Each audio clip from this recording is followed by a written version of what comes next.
Hi friends. क्या आपके चेहरे पर धीरे धीरे बढ़ते हुए भूरे या काले रंग के दाग हैं और आपने भी नींबू, बेसन, एलोवेरा जैसे बहुत घरेलू नुस्खे आजमाए हैं लेकिन कोई फायदा नहीं हुआ? तो आपको समस्या हो सकती है मेलास्मा की। मेलास्मा एक क्रॉनिक और रिकरेंट पिगमेंटेशन डिसऑर्डर है। आइए आज हम इसे साइंटिफिक तरीके से समझेंगे कि सच क्या है और क्या सिर्फ मिथ्स है।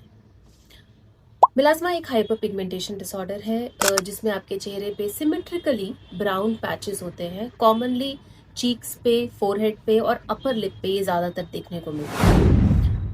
फीमेल्स में या महिलाओं में ये ज़्यादा कॉमन होता है एज कम्पेयर टू मेन। और ये भी कह सकते हैं कि फीमेल्स इसके प्रति ज़्यादा जागरूक होती है। ये एक क्रॉनिक प्रॉब्लम है और बार बार बढ़ सकती है। इस तरह की प्रॉब्लम को हम कहते हैं कि मिलाज़्मा एक रिलैप्सिंग प्रॉब्लम है। अब कारण मिलाज़्मा क्यों होता है, इसका कोई एक कारण नहीं है। ये एक मल्टी फैक्टोरियल कंडीशन है और बहुत सारे कारण इसके लिए रिस्पॉन्सिबल होते हैं। आइए देखते हैं कौन कौन से सबसे इम्पॉर्टेंट कारण हैं। सबसे महत्वपूर्ण कारण है सन एक्सपोजर। सन एक्सपोजर में अल्ट्रावायलेट लाइट भी आएगी, विजिबल लाइट भी आएगी, जिसकी वजह से मेलानोसाइट्स जो कि इस पिगमेंट मेलानिन को बना रही हैं वो एक्टिवेट हो जाती हैं। सो सन एक्सपोजर हमारा सबसे इम्पॉर्टेंट कारण है जिसकी वजह से मेलाज्मा होता है, बढ़ता है और बार बार वापस आता है। दूसरा महत्वपूर्ण कारण है हॉर्मोन्स। ये आमतौर पर देखा गया है कि प्रेगनेंसी के बाद मेलाज्मा आ जाता है, इसीलिए कभी कभी इसको मास्क ऑफ प्रेगनेंसी भी कहा जाता है। उसका मेन कारण प्रेगनेंसी के टाइम पर होने वाले हार्मोनल चेंजेस है। कुछ पेशेंट्स जो ओरल कॉन्ट्रासेप्टिव पिल्स का इस्तेमाल करते हैं उनमें भी ये ज़्यादा देखा गया है।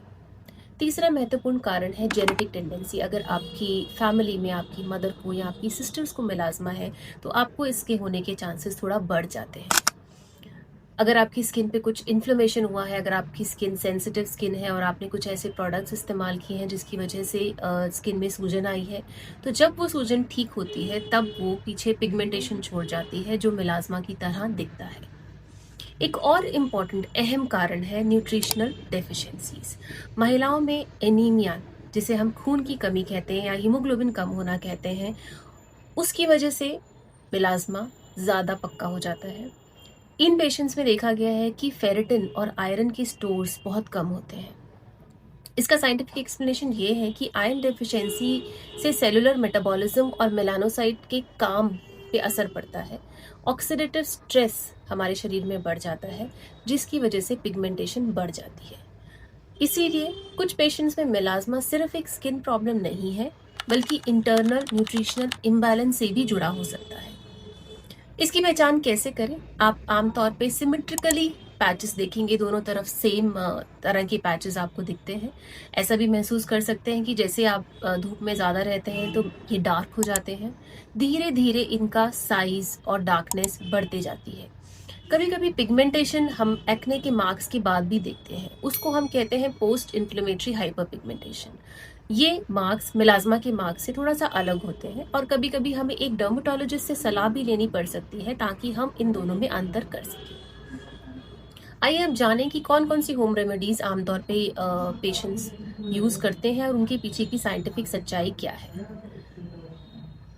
बहुत कॉमनली आपने देखा होगा कि नींबू या लेमन का जूस पेशेंट्स बहुत अप्लाई करते हैं। इसके अंदर सिट्रिक एसिड होता है जिसका पीएच बहुत एसिडिक होता है। अगर उसे ज़्यादा बार हमारी स्किन पे लगाया जाए तो हमारे स्किन के बैरियर को नुकसान पहुंचाता है।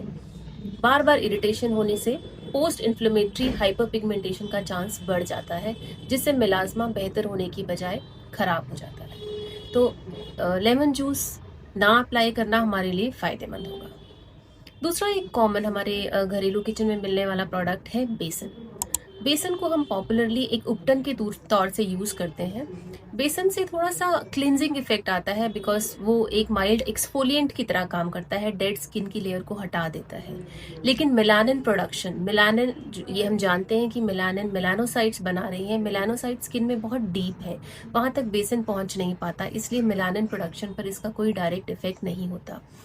इनफैक्ट अगर हम बार बार रब करके उस बेसन को ड्राई होने के बाद उतारते हैं तो फ्रिक्शन की वजह से इरिटेशन बढ़ सकती है और पिगमेंटेशन भी बढ़ सकता है। तो ख्याल रही रखें, अगर आप बेसन इस्तेमाल करते हैं तो उसको बहुत सूखने के बाद मत उतारिए। अगर बहुत सूख गया है तो उसको हल्का गीला कर लें, फिर उसको माइल्डली हल्के हाथों से उतारें। कोकोनट ऑयल एक बहुत अच्छा मॉइस्चराइज़र है और बैरियर रिपेयर में भी हेल्प करता है, लेकिन यहाँ हम बात कर रहे हैं इन होम रेमेडीज़ के पिगमेंटेशन पे इफ़ेक्ट की। तो नारियल तेल पिगमेंटेशन पे कोई खास इफ़ेक्ट नहीं करता। इनफैक्ट अगर आपकी स्किन ऑयली है तो वो एक्ने को ट्रिगर कर सकता है और इनडायरेक्टली पिगमेंटेशन को बढ़ा सकता है। एलोवेरा, हमारे किचन गार्डन में एलोवेरा प्लांट कॉमनली अवेलेबल होता है। इसमें एलोसिन नाम का एक कंपाउंड होता है जो थ्योरेटिकली अगर हम जाएं तो टायरोसिनेज एंजाइम जो कि मेलानिन पिगमेंट बनाने के लिए ज़रूरी होता है उसको थोड़ा सा इनहिबिट करता है, उसका एक्टिविटी को कम करता है। लेकिन साइंटिफिक स्टडीज़ में इसका कोई खास रोल नहीं देखा गया है। तो हम ये कह सकते हैं कि एलोवेरा माइल्ड सपोर्टिव रोल की तरह हम इस्तेमाल कर सकते हैं, बट मेन ट्रीटमेंट की तरह हम एलोवेरा का पिगमेंटेशन या मेलाज्मा के लिए इस्तेमाल नहीं कर सकते। हल्दी भी एक बहुत अच्छा एंटी इन्फ्लेमेटरी एजेंट है जो हमारे किचन में अवेलेबल है। इसमें थोड़ी सी एंटीऑक्सीडेंट प्रॉपर्टीज़ भी होती हैं, लेकिन इसका पेनिट्रेशन बहुत लिमिटेड रहता है और इसका इफेक्ट बहुत सुपरफिशियल रहता है। सो मेलाज्मा में बहुत सिग्निफिकेंट इम्प्रूवमेंट की हम उम्मीद हल्दी लगाने से नहीं कर सकते। बहुत से लोग टमाटर या आलू का जूस भी लगाते हैं। इसमें माइल्ड एंटीऑक्सीडेंट्स और एंजाइम्स होते हैं जो बहुत वीक ब्लीचिंग इफेक्ट दे सकते हैं और इनके रिजल्ट्स भी बहुत इनकंसिस्टेंट रहते हैं। सो हम ये समझ सकते हैं कि मेलाज्मा में जो मेन प्रॉब्लम है वो है मेलानोसाइट्स की ओवर एक्टिविटी की, जिसकी वजह से ना सिर्फ एपिडर्मिस जो कि स्किन की ऊपर की लेयर्स को हम कहते हैं, बल्कि डर्मिस जो कि स्किन की डीपर लेयर्स हैं उनमें भी पिगमेंट का डिपॉजिट होता है। सो कोई भी चीज़ जो हम सिर्फ ऊपर से लगा रहे हैं, बहुत डीप नहीं जा रही है, उसका ये उम्मीद करना कि उससे हमारा मेलाज्मा ठीक हो जाएगा वो गलत होगा। सो होम रेमेडीज़ बहुत डीप टारगेट नहीं कर सकते और ये भी प्रॉब्लम हो सकती है कि जो हम प्रोडक्ट्स अप्लाई कर रहे हैं उससे हम अपने स्किन पे इरिटेशन कॉज करें जो कि हमारी कंडीशन को बेहतर करने की बजाय ख़राब कर सकता है। सो अगर हम सही होम केयर जानना चाहते हैं जो कि एविडेंस बेस्ड साइंटिफिकली बैक्ड हो, सबसे इम्पॉर्टेंट चीज़ जो हमें इस्तेमाल करनी चाहिए वो है सनस्क्रीन। एक ऐसा सनस्क्रीन जिसका SPF कम से कम 30 से 50 हो और जिसमें PA++ प्रोटेक्शन हो। सनस्क्रीन्स के बारे में और जानने के लिए आप हमारे चैनल को सब्सक्राइब कर सकते हैं और लाइक भी कर सकते हैं। सनस्क्रीन का रोल ना सिर्फ धूप से बचाने में है बल्कि विजिबल लाइट से प्रोटेक्शन में भी है। आप कोशिश करें कि ऐसा सनस्क्रीन चूज़ करें जिसमें ब्लू लाइट प्रोटेक्शन भी है। ये ब्लू लाइट आमतौर से आती है मोबाइल स्क्रीन से या लैपटॉप की स्क्रीन से, और आजकल की बिजी लाइफ में हम लोग इतना ज़्यादा टाइम स्क्रीन्स के सामने रहते हैं कि हमें सनस्क्रीन जो ब्लू लाइट प्रोटेक्टिंग हो उसकी ज़रूरत बहुत ज़्यादा है। सनस्क्रीन को कम से कम 2 से 3 बार दिन में रीअप्लाई करना चाहिए और स्किन केयर में एक जेंटल फेस वॉश यूज़ करना चाहिए, एक लोशन बेस्ड मॉइस्चराइज़र यूज़ करना चाहिए। कोशिश करें कि बहुत ज़्यादा हार्श स्क्रबिंग ना करें और हमारी स्किन के बैरियर को नुकसान ना पहुंचाए।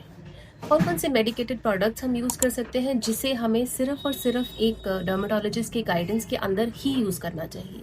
अच्छे प्रोडक्ट्स में एजेलिक एसिड, विटामिन C और रेटिनॉइड्स आते हैं। कभी कभी कुछ हाइड्रोक्विनोन बेस्ड प्रोडक्ट्स भी इस्तेमाल किए जाते हैं, बट आप कभी भी उन प्रोडक्ट्स को अपने आप इस्तेमाल मत कीजिए।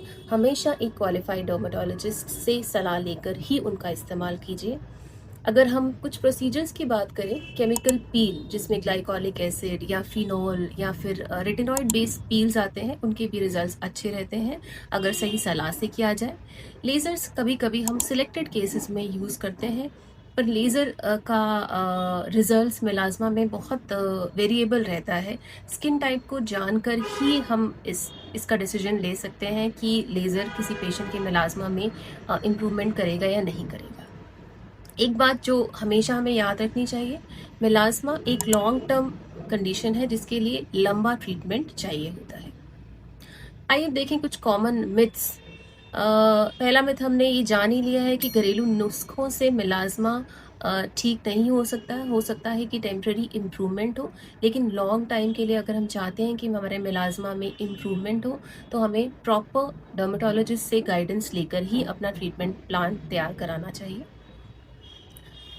कुछ लोगों को लगता है कि एक बार अगर हमने ट्रीटमेंट कर लिया है और हमारा मेलाज़्मा बेहतर हो गया है, तो हमें उसके अलावा फिर कुछ सन प्रोटेक्शन, सनस्क्रीन या कुछ भी मेडिकल ट्रीटमेंट की ज़रूरत नहीं होती।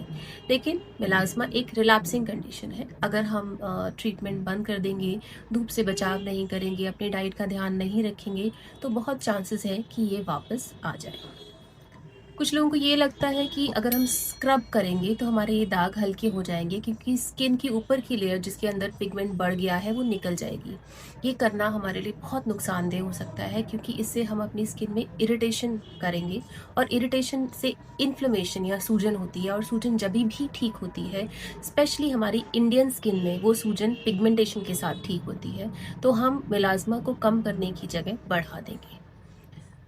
सो अगर हम सब इंफॉर्मेशन को समराइज करें, तो मेलाज़्मा एक कॉम्प्लेक्स क्रॉनिक पिगमेंटेशन डिसऑर्डर है, जिसमें सन रेज का रोल है, हॉर्मोन्स का रोल है, न्यूट्रिशन का रोल है।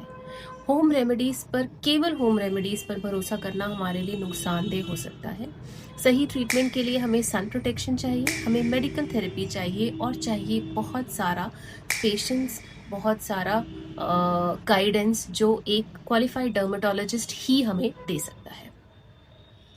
सो मेलाज़्मा का इलाज कोई क्विक फिक्स नहीं है। सही जानकारी, सही ट्रीटमेंट और कंसिस्टेंसी ही इसका असली सल्यूशन है। Thank you.